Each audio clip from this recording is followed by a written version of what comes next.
Genesis chapter 41. When 2 full years had passed, Pharaoh had a dream. He was standing by the Nile, when out of the river there came up 7 cows, sleek and fat, and they grazed among the reeds. After them 7 other cows, ugly and gaunt, came up out of the Nile and stood beside those on the river bank.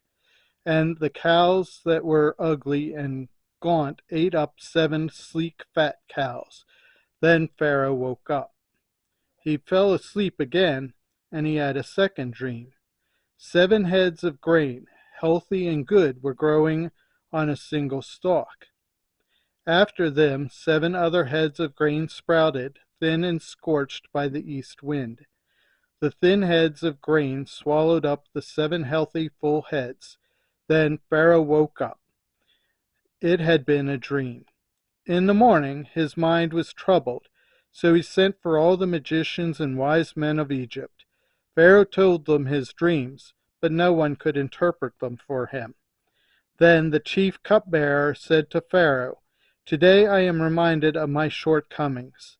Pharaoh was once angry with his servants, and he imprisoned me and the chief baker in the house of the captain of the guard. Each of us had a dream the same night, and each dream had a meaning of its own. Now a young Hebrew was there with us, a servant of the captain of the guard. We told him our dreams, and he interpreted them for us, giving each man the interpretation of his dream, and things turned out exactly as he interpreted them to us. I was restored to my position, and the other man was impaled." So Pharaoh sent for Joseph, and he was quickly brought from the dungeon. When he had shaved and changed his clothes, he came before Pharaoh. Pharaoh said to Joseph, "I had a dream, and no one can interpret it. But I have heard it said that when you hear a dream, you can interpret it." "I cannot do it," Joseph replied to Pharaoh, "but God will give Pharaoh the answer he desires."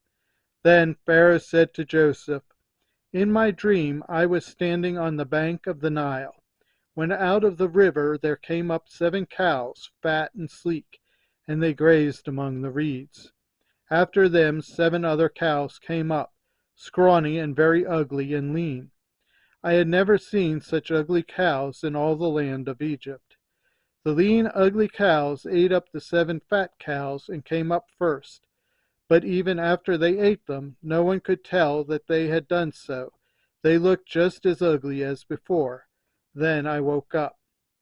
In my dream I saw 7 heads of grain, full of good, growing on a single stalk.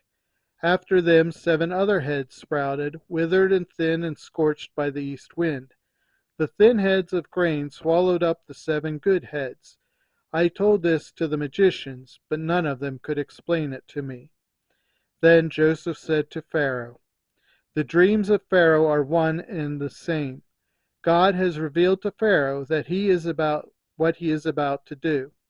The 7 good cows are 7 years, and the 7 good heads of grain are 7 years. It is one and the same dream.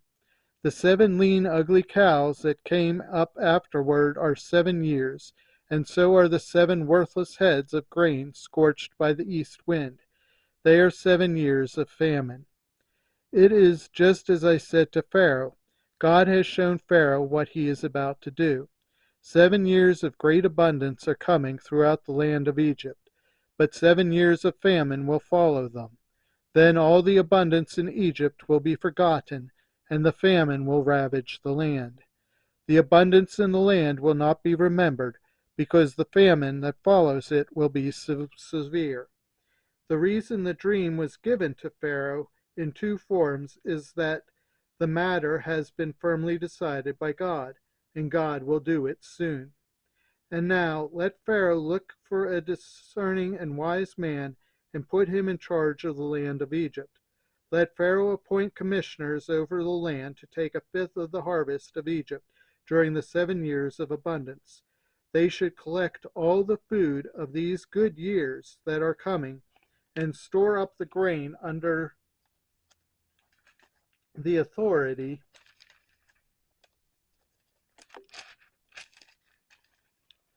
of Pharaoh to be kept in the cities for food. This food should be held in reserve for the country to be used during the 7 years of famine that will come upon Egypt, so that the country may not be ruined by the famine. The plan seemed good to Pharaoh and to all his officials. So Pharaoh asked them, "Can we find anyone like this man, one in whom is the Spirit of God?" Then Pharaoh said to Joseph, "Since God has made all this known to you, there is no one so discerning and wise as you. You shall be in charge of my palace, and all my people are to submit to your orders. Only with respect to the throne will be greater than you." So Pharaoh said to Joseph, "I hereby put you in charge of the whole land of Egypt." Then Pharaoh took his signet ring from his finger and put it on Joseph's finger. He dressed him in robes of fine linen and put a gold chain around his neck.